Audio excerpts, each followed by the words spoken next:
ഇന്നിവിടെ നിങ്ങൾക്കായി തയ്യാറാക്കാൻ പോകുന്നത് ബീഫ് സ്പൈസ് ബാസ്ക്കറ്റ് ആണ്. സ്പൈസ് ബാസ്ക്കറ്റിന്റെ പ്രോഡക്റ്റ് വെച്ചിട്ട് എങ്ങനെയാണ് ഇതേപോലെ ബീഫ് തയ്യാറാക്കാൻ പറ്റുന്നതെന്നാണ് നിങ്ങൾക്ക് പരിചയപ്പെടുത്തി തരാൻ പോകുന്നത്. വളരെ ഈസിയാണ്, ബാച്ചിലേഴ്സിന് വരെ വളരെ എളുപ്പത്തിൽ തയ്യാറാക്കാൻ പറ്റുന്ന ഒരു അടിപൊളി റെസിപ്പിയാണിത്. ഒരു പ്ലേറ്റ് ചോറിൻ്റെ കൂടെ ഇതേപോലെ കുറച്ച് ബീഫ് എടുത്ത് വെച്ച് കഴിക്കുകയാണെങ്കിൽ അടിപൊളി. അപ്പോൾ വീഡിയോ ഇഷ്ടമാണെന്നുണ്ടെങ്കിൽ തീർച്ചയായിട്ടും നിങ്ങൾ ലൈക്ക് ചെയ്യുക, ഷെയർ ചെയ്യുക, സബ്സ്ക്രൈബ് ചെയ്ത് സപ്പോർട്ട് ചെയ്യണം കേട്ടോ. ഞാനിവിടെ എടുത്ത് വെച്ചിരിക്കുന്നത് 1 കിലോ ബീഫാണ്. അതേപോലെ സ്പൈസ് ബാസ്ക്കറ്റിൻ്റെ ഈ ഒരു ബാസ്ക്കറ്റ് നമുക്കിപ്പോൾ പുറത്ത് കുക്ക് ചെയ്യുകയാണെങ്കിലൊക്കെ നമുക്കിങ്ങനെ ക്യാരി ചെയ്തെടുത്തുകൊണ്ട് പോവാം. ഇതിനകത്ത് നമുക്കിന്ന് ബീഫിന് ആവശ്യമായ മസാലകളെല്ലാം ഓരോ ടിന്നിലായിട്ട് ഞാൻ എടുത്ത് റെഡിയാക്കി വെച്ചിട്ടുണ്ട്.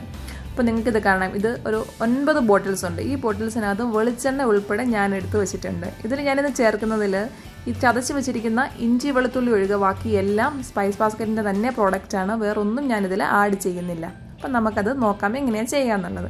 നല്ല ക്യൂട്ടാണ് കേട്ടോ അതിൻ്റെ ഈ ബാസ്ക്കറ്റൊക്കെ. അപ്പോൾ ഞാൻ ആദ്യമായിട്ടൊരു ബൗൾ എടുത്തിട്ട് ഞാൻ ചതച്ച് വെച്ചിരിക്കുന്ന ഇഞ്ചി വെളുത്തുള്ളി പേസ്റ്റ് ഇട്ടു. ശേഷം ഉപ്പ്, അതിലേക്ക് നമ്മൾ ആവശ്യത്തിന് മുളക് പൊടി ഇടുക. നമ്മളിത് മസാല മാരിനേറ്റ് ചെയ്യാൻ വേണ്ടിയിട്ട് തയ്യാറാക്കുകയാണ് കേട്ടോ.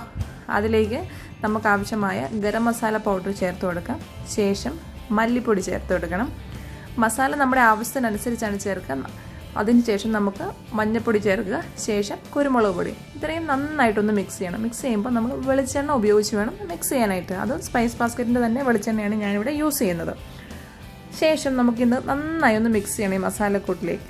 ഈ മസാലക്കൂട്ട് മിക്സ് ചെയ്തതിന് ശേഷം നമ്മൾ എടുത്ത് വെച്ചിരിക്കുന്ന ബീഫ്, നന്നായി കഴുകി വെള്ളം വാർന്നിരിക്കുന്ന ബീഫ് ഇതിലേക്കിട്ട് മിക്സ് ചെയ്യണം. ഈ മിക്സ് ചെയ്തിട്ട് ഇതൊരു അരമണിക്കൂർ ഒന്ന് അടച്ചു വയ്ക്കുക, നന്നായി മസാല പിടിക്കാൻ വേണ്ടിയിട്ടാണ് കേട്ടോ. നിങ്ങളെല്ലാവരും ട്രൈ ചെയ്ത് നോക്കുക. വളരെ എളുപ്പമാണ്, വളരെ ഈസിയാണ്. ഞാൻ ഇന്ന് വരെ പുറത്തുനിന്ന് വാങ്ങിയിട്ടുള്ള മസാലകൾ എനിക്ക് ഒന്നും ഇഷ്ടപ്പെട്ടിട്ടില്ല. പക്ഷേ ഇത് കറക്റ്റ് ടേസ്റ്റാണ്, നല്ല ഫ്ലേവറാണ്, ഒട്ടും കൃത്രിമമായ സ്വാദ് നമുക്ക് ഫീൽ ചെയ്തിട്ടില്ല. അതുകൊണ്ടാണ് ഞാൻ നിങ്ങൾക്ക് പരിചയപ്പെടുത്തി തരുന്നത്. ഈ സമയം നമുക്ക് ആവശ്യത്തിനുള്ള ഉള്ളി അരിഞ്ഞു വയ്ക്കാം. ഉള്ളി വേണം, കുറച്ച് തേങ്ങാക്കൊത്ത്, ബീഫിനാകുമ്പോൾ തീർച്ചയായിട്ടും തേങ്ങാക്കൊത്ത് വേണമല്ലോ അല്ലേ. പിന്നെ കുറച്ച് കറിവേപ്പില, ആവശ്യത്തിന് വറ്റൽമുളക്. ഇത്രയും സാധനങ്ങൾ റെഡിയാക്കുക. ശേഷം നമ്മൾ തയ്യാറാക്കി വെച്ചിരിക്കുന്ന ബീഫ് ചട്ടി ചൂടാകുമ്പോൾ ഇട്ട് കൊടുക്കാം. നന്നായി ബീഫ് ഒന്ന് തിളച്ച് വരട്ടെ.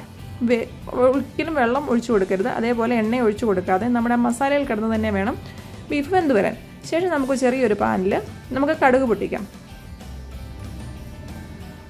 എണ്ണ ഒഴിച്ച് കടുക് പൊട്ടിച്ച് കറിവേപ്പിലയും വറ്റൽമുളകും തയ്യാറാകുമ്പോഴേക്കും നമ്മൾ അരിഞ്ഞു വെച്ചിരിക്കുന്ന തേങ്ങാക്കൊത്തും ചുവന്നുള്ളിയും കൂടി ചേർത്ത് കൊടുക്കുക. അതവിടെ കിടന്ന് മൂക്കട്ടെ. ഈ സമയം നമ്മുടെ ബീഫ് പുറത്ത് തയ്യാറാക്കി ഇരിപ്പുണ്ട്, വെള്ളം വാനിട്ട്.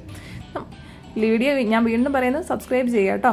അതിനുശേഷം നമ്മൾ ഇതിലേക്ക് ഇഞ്ചി വെളുത്തുള്ളി ആവശ്യത്തിനുള്ള മസാല ചേർത്ത് കൊടുക്കണമല്ലോ, അത് ചേർത്ത് കൊടുക്കുക. ഇനി നമുക്ക് കുറച്ച് മസാല നമ്മൾ ബീഫിൽ ചേർത്തിട്ടുണ്ട്, എന്നാലും നമ്മൾ ഇത് ഡ്രൈ ആക്കി എടുക്കുമ്പോഴേക്കും കുറച്ചും കൂടെ മസാലാസ് ആവശ്യമാണ്. അതിനായിട്ട് ഞാനിവിടെ കുറച്ച് മല്ലിപ്പൊടി, മഞ്ഞൾപ്പൊടി, മുളക് പൊടി ഇത്രയും ചേർത്ത് നന്നായിട്ട് അങ്ങോട്ട് വഴറ്റിയിട്ട് നമ്മുടെ തയ്യാറായിരിക്കുന്ന ബീഫിലേക്ക് ഇതങ്ങ് മിക്സ് ചെയ്ത് കൊടുക്കാം. ഇപ്പോൾ എത്ര കാണാൻ തന്നെ എന്ത് രസമാണല്ലേ ഈ ബീഫ്. ഇത് നല്ല സോഫ്റ്റാണ്, നല്ല ടേസ്റ്റാണ് ഇത് കഴിക്കാനായിട്ട്. വളരെ എളുപ്പത്തിൽ എല്ലാവർക്കും തയ്യാറാക്കാൻ പറ്റും. അപ്പോൾ നിങ്ങൾ തീർച്ചയായിട്ടും ട്രൈ ചെയ്ത് നോക്കുക. ഇത് സ്പൈസ് ബാസ്ക്കറ്റും ബീഫും മാത്രമേ ഇതിനാവശ്യമുള്ളൂ. അതുകൊണ്ടാണ് ഞാൻ സ്പൈസ് ബാസ്ക്കറ്റ് ബീഫ് എന്ന പേര് ഇതിന് കൊടുത്തിരിക്കുന്നത്. അപ്പോൾ എന്തായാലും ബീഫ് ഇഷ്ടപ്പെടുന്ന എല്ലാവർക്കും ഇത് ഇഷ്ടപ്പെടുന്ന ഉറപ്പാണ്. അപ്പോൾ നിങ്ങളുടെ അഭിപ്രായങ്ങളും നിർദ്ദേശങ്ങളും കമൻറ്റായിട്ട് എഴുതി അറിയിക്കുക. അടുത്തൊരു വീഡിയോയിൽ വീണ്ടും കാണാം. Thank you for watching.